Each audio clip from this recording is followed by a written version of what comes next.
Welcome student. ચલો, બે આકારની આપણે વાત કરી હતી. બે આકાર વિશે આપણે શીખી લીધું. ત્યારબાદ હવે જોઈએ આગળ જે આકાર આવવાનો છે એની વાત.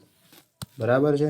તો સમઘન અને લંબઘન આ બંનેની વાત કરી હતી. તો હવે આપણે શીખીએ નળાકાર. ચલો, નળાકારના આકાર વિશે શીખવા માટે ચલો માની લો કે આ નળાકાર છે, તો એની જે આ વાંકી સપાટી જેટલી છે, બરાબર છે, તો એ જે વાંકી સપાટી જે છે એનું જ્યારે ક્ષેત્રફળ આપણે ફાઇન્ડ કરવાનું થશે, તો એ જે વાંકી સપાટી છે એને કહેવાય વક્ર સપાટી.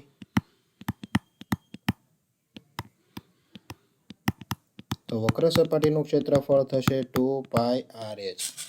ક્લિયર? એ આપણે યાદ રાખવાનું છે. એ યાદ રાખીશું એટલે ઓટોમેટિકલી એના પછીનું જે આપણે જે શીખવાના છે એ આપણે સામે આવી જશે. હવે તમે જોજો બીજું જે સૂત્ર છે, હું તમને એમ કહું કે નળાકારનું કુલ પૃષ્ઠફળ અથવા કુલ ક્ષેત્રફળ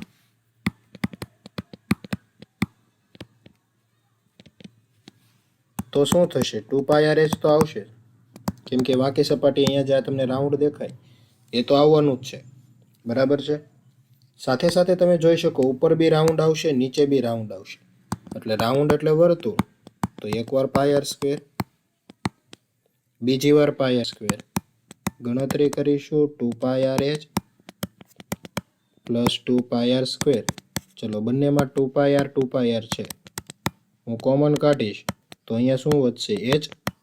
અહીંયાથી 2πr કોમન કાઢીશ એટલે r² છે, ત્યાં r વધશે, તો આપણને આ મળી ગયું. આમાં જ હું તમને એવું કહું, જોજો ખાસ ધ્યાન રાખીશું. હવે આમાં હું તમને એવું કહું, આ નળાકારનું કુલ પૃષ્ઠફળ તો આપણે શીખી ગયા. હવે એક બાબત છે ને એ ખાસ જોઈએ. નંબર 2, હું તમને એમ કહું કે એક બાજુ ખુલ્લા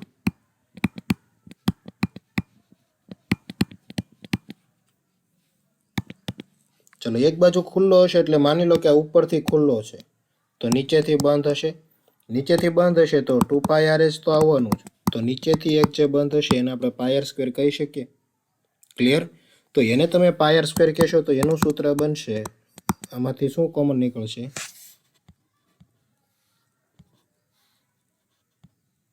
ચાલો, અહીંયા πr છે, અહીંયા બી πr છે, તો πr કોમન, તો અહીંયા વધશે 2h, કેમ કે 2 અને h વધશે. πr માંથી એકવાર π નીકળી ગયો, r 2 વાર છે, એકવાર r નીકળી ગયો તો r વધશે. હવે એક બાજુ જે ખુલ્લું કીધું એની જગ્યાએ હું એવું પણ કહી શકું ને, અથવા એક બાજુ બંધ. બરાબર છે? આવી રીતે તમે કોઈ પણ રીતે આ જે દાખલા છે એને તમે લખી શકો અને એને તમે સૂત્ર તમે બનાવી શકો. તો એક બાજુ ખુલ્લા કે એક બાજુ બંધ કે આપણને આવડી ગયું. ક્લિયર? તો આ હતી નળાકારની વાત. હવે વાત કરીએ એના પછીનો નંબર 4, શંકુ. એના પછી નંબર 4 એટલે કોની વાત કરીશું હવે? શંકુ આકારની. તો શંકુ આકારને આપણે બધાએ જોયો છે, જોકરની ટોપી. જોકરની ટોપી તો તમે જોઈ હોય ને?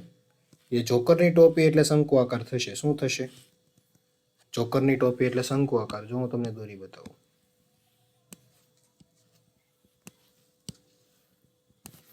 ચાલો, એમાં માહિતી આપું હું તમને. અહીંથી આટલું લઈશું એટલે r,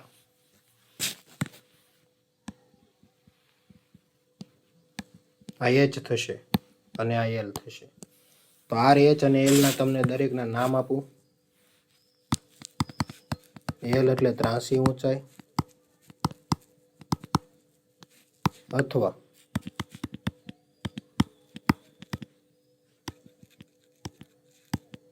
તિર્યક ઊંચાઈ. એવી રીતે h છે એને હાઈટ એટલે ખાલી ઊંચાઈ કહીશું, અને જે r છે એને આપણે ત્રિજ્યા કહીશું. ક્લિયર? એટલે આટલું એક ખાસ ધ્યાનમાં રાખીશું. આ બાબતનો આપણે ઉપયોગ કરવાનો થશે. હવે જ્યારે દાખલા તમારે આવે ત્યારે તમને ખાલી ઊંચાઈ શબ્દ વાપરવામાં આવે તો તમારે એને h જ સમજવું, અને જ્યારે તિર્યક ઊંચાઈ કે ત્રાસી ઊંચાઈ સમજવા કહેવામાં આવે ત્યારે તમારે એ પ્રમાણે સમજવું. જો એ સમજવામાં તમે મિસ્ટેક કરશો, ઘણા બધા વિદ્યાર્થી મિત્રો છે ને ઉતાવળમાં એ ભૂલ કરીને વી આવે, સાહેબ મેં તો દાખલો આખો સાચો ગણ્યો હતો, પણ ભૂલ ક્યાં હોય? તો કે એ ઊંચાઈ કીધું હોય ને ત્યાં તમે ત્રાસી ઊંચાઈ લઈ લીધી, ત્રાસી ઊંચાઈ કીધું હોય ને ત્યારે તમે h તરીકે કિંમત મૂકી દીધી હોય. એટલે સ્વાભાવિક છે કે એવી રીતે તમે કરો એટલે તમારો દાખલો ખોટો પડવાનો જ છે, એની અરે કોઈ મતલબ છે નહીં. તો એ ભૂલ ન કરવી અને ન કરવી એ તમારા ઉપર છે, બરાબર. એટલે હવે અત્યારે હું તમને એલર્ટ કરી દઉં છું. બીજું તમે જોશો તો અહીંયા આટલામાં તમે જોશો એટલે તમને દેખાશે કે અહીંયા 83 આ જે છે ને કાટકોણ ત્રિકોણ બને. કે આ 90 નો ખૂણો મેં મૂક્યો તો 90 નો ખૂણો છે એટલે તમને એની ખબર પડી જાય કે એની સામેવાળો શું હોય? કર્ણ. એની સામેવાળો શું હશે? કર્ણ. તો અહીંયા પાયથાગોરસ પ્રમેય વાપરો એટલે કર્ણનો વર્ગ બરાબર કાટખૂણો ધરાવતી બંને બાજુના વર્ગનો સરવાળો. આ મુજબ લખી શકાય. કર્ણનો વર્ગ કાટખૂણો ધરાવતી બંને બાજુના વર્ગનો સરવાળો. આ મુજબ તમે કરવા જશો એટલે આ તમને સૂત્ર એક બની ગયું કે L નો વર્ગ બરાબર H નો વર્ગ પ્લસ R નો વર્ગ. ક્યાં ઉપયોગ થશે એની વાત કરું તો અમુક વાર તમને છે ને દાખલામાં એવું કરશે, H આપી દેશે, R આપી દેશે ને L શોધવાનું કહે છે, અથવા આ આપે ને આ આપે તો H, એટલે એક ત્રણમાંથી એક ગમે એક વસ્તુ છે ને તમને આપશે નહીં અને તમને ગોતાવશે, તો એના માટે આ ઉપયોગ થશે. અને આની શોર્ટકટ કે છે યાદ રાખવા માટે, બધાને યાદ રખાવેલું જ હશે, લંબે અનુમાન રોડ. યાદ રાખવા માટે શું કરીશું? લંબે અનુમાન રોડ ને ભૂલાઈ જાય તો આકૃતિ. ક્લિયર? ભૂલાઈ જાય તો આકૃતિ, અધરવાઇઝ લંબે અનુમાન રોડ. ચલો, દરેક બાબતો આપણે શીખ્યા છીએ. આ દરેક બાબત પરથી હવે જે આપણા સૂત્ર જે આવે છે એની વાત કરીએ. તો એમાં પહેલું સૂત્ર જેમ નળાકારમાં આવ્યું હતું એમ, વક્ર સપાટીનું ક્ષેત્રફળ. તો ત્યાં 2πr h હતું, આના માટે યાદ રાખીશું πr h. ત્યારબાદ સેકન્ડ કુલ આવ્યું હતું તો અહીંયા બી એ જ આવશે, કુલ સપાટીનું ક્ષેત્રફળ.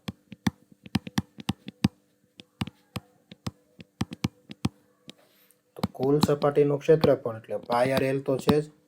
એ વક્ર સપાટી એટલે કઈ? ઉપરનું જે તંબુ ટાઈપ છે ઘુમટ.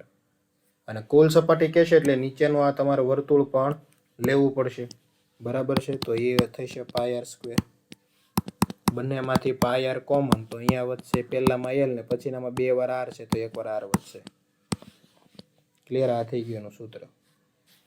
ચલો, આમાં ભૂલ પડવી જોઈએ નહીં.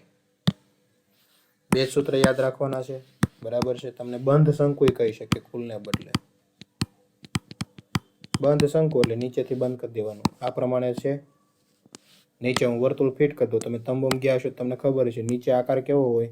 વર્તુળ. જોકરની ટોપી તમે પહેરી હશે, જોઈ હશે કોઈની પાસે, તો પણ તમને ખબર હોય નીચે જે આકાર હોય તમારે માથામાં પહેરવાની હોય. માથાનો આકાર આપણો રાઉન્ડ જ હોય. રાઉન્ડ હોય એટલે કે વર્તુળ હોય ને વર્તુળનું સૂત્ર શું થાય? πr². ને ઉપરનાનું શું થાય? πr l. યાદ રાખીશું. આટલું તમને યાદ રહેશે એટલે કોઈ પણ સૂત્ર તમે ખૂબ ઝડપથી તમે બનાવી શકશો. ક્લિયર? ચલો, શંકુની વાત થઈ ગઈ. ત્યારબાદ નંબર 5. હવે વાત આવશે ગોલકની. હવે કોની વાત આવશે? ગોલક.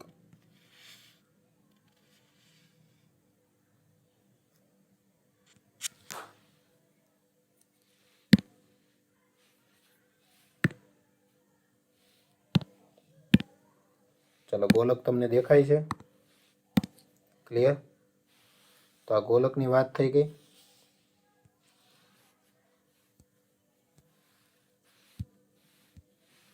ચલો, એ જે ગોલક છે તો એમાં પહેલું ખાલી એમાં તો કાંઈ સિમ્પલ જ આવશે, એમાં કાંઈ આપણે વધારે મથવાનું નથી, સીધું ગોલકનું પૃષ્ઠફળ.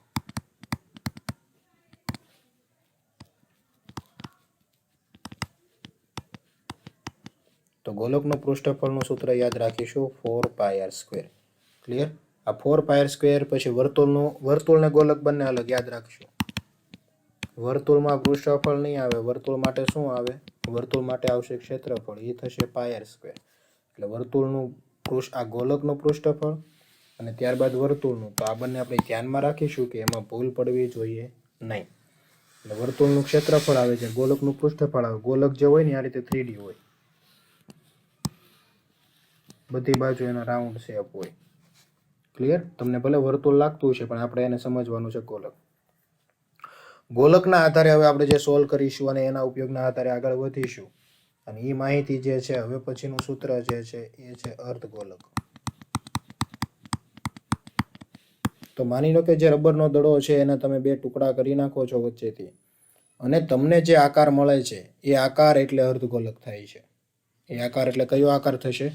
અર્ધગોલક. બરાબર. એટલે ધ્યાનમાં રાખીશું કે એ અર્ધગોલકને કેમ હવે સમજીશું કે માની લો કે આ જે તમારું ગોલક આવ્યું છે, આ ગોલકને હું અહીંથી વચ્ચેથી કટ કરી નાખું છું.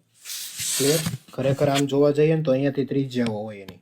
અહીંયા વચ્ચે કેન્દ્ર, આ બાજુ ત્રિજ્યા, આ બાજુ કોઈ બી બાજુ તમે જાઓ તો ત્રિજ્યાઓ હોય એની. ક્લિયર? તો વચ્ચેથી હું કટ કરીશ એટલે મારી પાસે કેવો આકાર બનશે? કટ કરીશ એટલે મારી પાસે આ પ્રકારે આકાર બનશે. ક્લિયર? તો આ પ્રકારે આકાર બનશે એટલે અર્ધગોલકનું પેલા પૃષ્ઠફળ આવશે. તો ખાલી ગોલકનું 4πr², તો અર્ધગોલકનું એનાથી અડધું 2πr² તમે કરી શકો. ક્લિયર? ત્યાર પછી નંબર 2, હવે હું એમ કહું કે કુલ પૃષ્ઠફળ.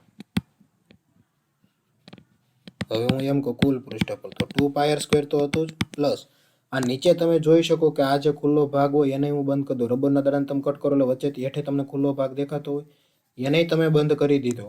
એને તમે બંધ કર્યો એટલે વર્તુળ આકાર જ હોય. તો એ πr² બંધ કરશો એટલે 3πr² બની જશે. એકવાર આ સૂત્રનો તમે ઉપયોગ કરવા માંડશો ને એટલે ઓટોમેટિકલી તમને આવડી જશે. તમારે એવું નહીં શીખવું પડે કે હવે આને કેમ બનાવવાનું, શું કરવું, કેમ આવશે એવું બધું. ક્લિયર? એટલે એનું કાંઈ બહુ મહત્વ છે નહીં. હવે તમે જોયું કે અત્યાર સુધી આપણે જે શીખ્યા એના આધારે હવે તમને આગળના સંયોજિત પદાર્થના આવશે સૂત્ર, અથવા સંયોજિત આકારનું પૃષ્ઠફળ અથવા પદાર્થનું.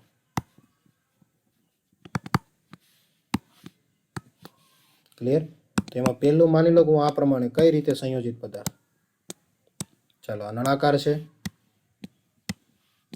તો એની ઉપર ક્યારેક શંકુ મૂક્યો હોય, નીચે અર્ધગોલક મૂક્યો હોય, તો આ સંયોજિત પદાર્થનું શોધ હોય તો કોણ કોણ આવશે?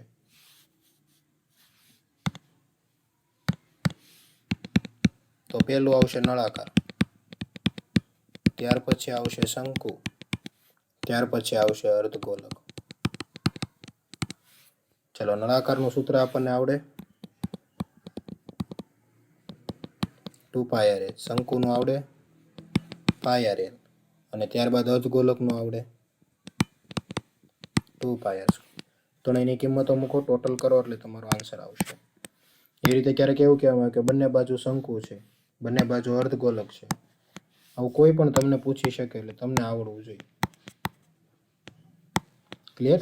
એટલે અહીંયા સુધીનું રાખીએ અને હવે પછી જ્યારે આ શીખીશું ત્યારે સંયોજિત જે પદાર્થો શીખ્યા છે આવા પ્રકારના, એ સંયોજિત આકારોના દાખલા આપણે ગણીશું.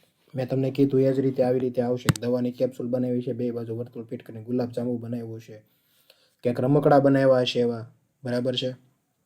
તો એ દરેકને આપણે પૃષ્ઠફળ શોધવાના થશે તો આ પ્રમાણે શીખીશું.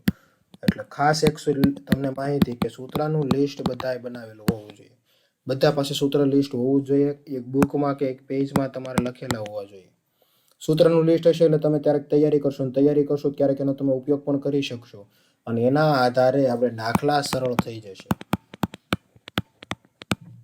ક્લિયર? એટલે આ નહીં હોય તો કોઈ કામનું છે નહીં. ખાસ ધ્યાનમાં રાખીશું, સૂત્ર લિસ્ટ ફરજિયાત હોવું જોઈએ. કોઈ પણ ચેપ્ટર હોય તો જ તમને ચેપ્ટર સરળ લાગશે, નકર તમને અઘરું લાગશે. એટલે વિનંતી ફરીવાર કે સૂત્રનું લિસ્ટ બધાએ ફરજિયાત બનાવવાનું છે, અને ગમે ત્યારે હું તમને સ્કૂલે બુક લઈને બોલાવીશ ત્યારે તમારી બુક કમ્પ્લીટ હોવી જોઈએ. Thank you.